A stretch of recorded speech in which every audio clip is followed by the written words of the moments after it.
Harris with her truancy laws. Remember, as the California AG, Kamala created this to specifically target black people, mostly black women, and here's one of the true stories of many. I intend to fight for Black Lives Matters. I intend to fight. If Black Lives matter to her, why didn't I matter? I don't agree what Kamala Harris did to my mom, and I don't agree with what she's done to other parents as well. My message to all Americans, especially Black Americans, do not trust Kamala Harris. I'm so proud of you right now. Because you walked all the way down here and I wasn't expecting you to walk. My daughter, Shayla, suffers from sickle cell anemia, a chronic, painful genetic disease. As a prosecutor in law enforcement, I have a huge stick. It's a very sharp stabbing pain and it hurts a whole lot. Black people make up 90% of sickle cell cases in the U.S. That's 9 out of every 10 cases. And of all black babies born, about 1 in 13 are born with a sickle cell trait, meaning they have inherited a sickle cell gene from one parent. It's absolutely horrible. From my chest all the way down, it hurts, including my side. So I decided I was going to start prosecuting parents for truancy. When Kamala Harris was the California Attorney General, she had me arrested and prosecuted because my handicapped daughter was sick in the hospital and had missed some days of school. I spent a majority of my time here at the hospital. Kamala's horrible policies hurt mothers like me and the Black community. My name is Sheree Peoples, and this is my story. I am a single mother, which was an agreement between the school district and the parents to provide care for students with disabilities. It was April 18, 2013, in the morning. I'm in my pajamas. I had just fed my daughter, gave her medications, sent her off to school. Little did I know, there was a warrant out for my arrest. All of a sudden, the police is outside my house, and they started banging on the door. I opened up my door, and 2 officers entered my home. They told me I was under arrest for my child missing school. They said I was going to jail. I was shocked. I said, but my baby is sick. The school knows that. And they said, go talk to Kamala Harris. Place your hands behind your back. My mom did nothing wrong. We did everything we were supposed to. I was always bringing doctor's notes, always calling the school to let them know that I was in the hospital. Then they handcuff me. So they take me outside for what you call a perk walk. And oh my God, the TV news was there. The newspapers were there.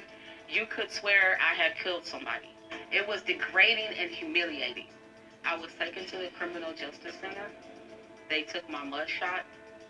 I was fingerprinted like a criminal, and I was terrified. And it felt like I caused her so much pain. Because in reality, it is because of me, even though I know it's not directly my fault. Man, this is horrible. She's blaming herself for what Kamala did to them. No, this was not her fault. She was a disabled child. Kamala knew this and went after them anyway. Why? Because the pretending chameleon was a woman with an agenda and aspirations of being president dating back to 2008. Kamala used them in California to humiliate them for political gain. She targeted and criminalized them, something she won't even do to illegal immigrants. Remember? Kamala said she would decriminalize illegal immigration, but she was out there in California searching for charges to put on black people. That's your so-called progressive prosecutor. Yeah, they love talking about this fake record that she's so proud of, but they never bring up the thousands of cases like this.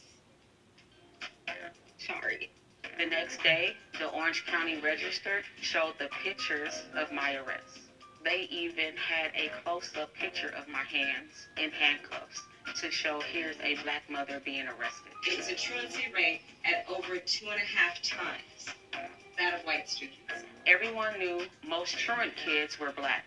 I think Kamala Harris wanted me as an example to threaten other single black mothers like This can happen to you if you don't get your kids in class. The police even put out a press release naming me and other black single mothers like Toya Daniels who got arrested the same day.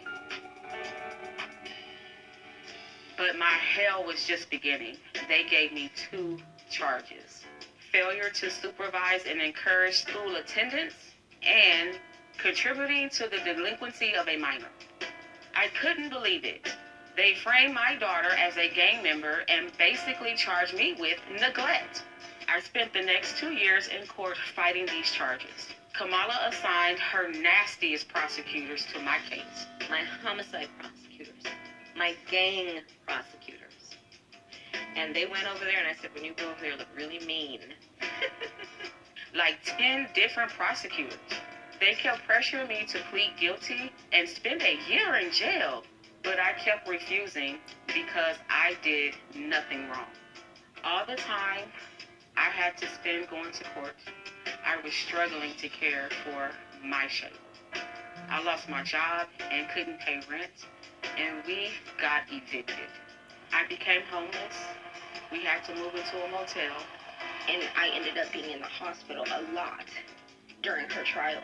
And in that hospital stay was when I had my stroke. Think about it. Her child was already fighting sickle cell. Then they had Kamala targeting them and trying to send her only caregiver to jail for no real reason.